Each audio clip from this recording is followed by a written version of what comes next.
So, in spring of 2013, my boyfriend and I were living in a little tiny apartment in Malden, Massachusetts. And we were in our mid 20s trying to figure out how to be adults. And so we thought the best thing to do first is adopt a cat.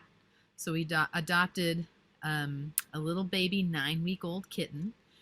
And so the day that we brought him home, we decided to watch the Boston Marathon on TV.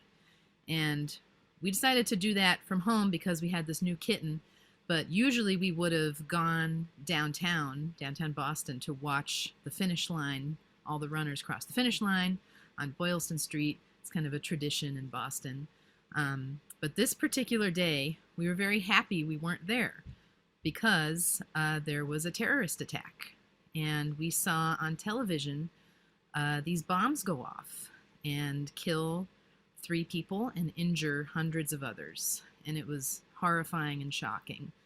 And later that afternoon, this new cat we just got started having trouble breathing. And so we ended up taking the cat to the ER, where they found this cyst in his neck. It's very kind of freakish, weird, random thing. So they drained it and they sent us home with some antibiotics, and they couldn't explain where it came from, but they said good luck. And meanwhile, our families were all calling us to make sure we weren't near the bombing and everything was okay. And we were like, yeah, we were distracted by our new cat being sick. So and everyone was kind of not sure it was a great idea for us to get a cat. So we were like, maybe you should take it back to the shelter if it's got all these health problems, kind of starting to drain our bank account with all of these vet bills. So 2 nights later, the cat's cyst had returned, and the cat was having trouble breathing again. So we were like, okay, we'll make a vet appointment for tomorrow morning, and we'll get to the bottom of this and hopefully figure this out.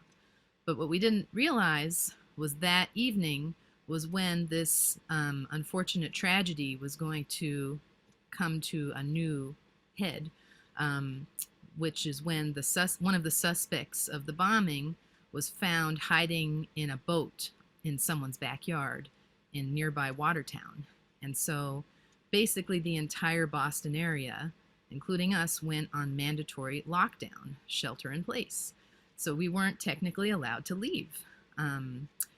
But this cat was kind of becoming sicker by the minute. And so we ended up breaking the rules and driving to the ER again to try to help him. And so when we got to the ER, in the waiting room, they had TV screens on with live footage of this really crazy drama happening. It just doesn't seem like it was real. It seems like an episode of Law and Order or something like that. But this was real life, and it was happening just a few miles away.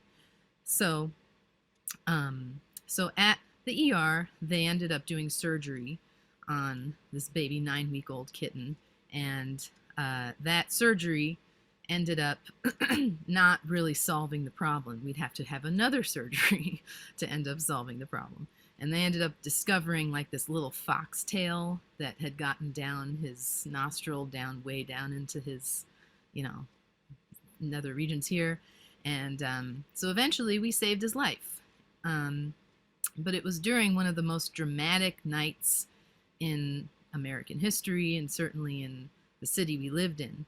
And while all of this was happening, our families were, of course, calling us, being like, you're home, right? You're safe.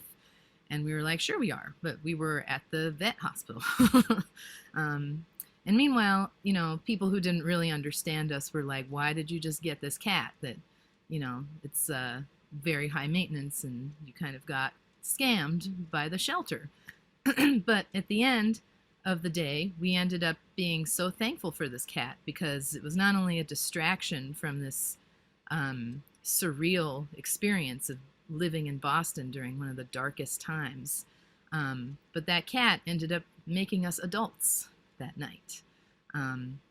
And so fast forward about 9 years later, that cat is right here. Sorry, he was on my lap a few minutes ago, but he moved. So that cat survived. He's going to be 10 soon. That boyfriend is now my husband, and we've moved states.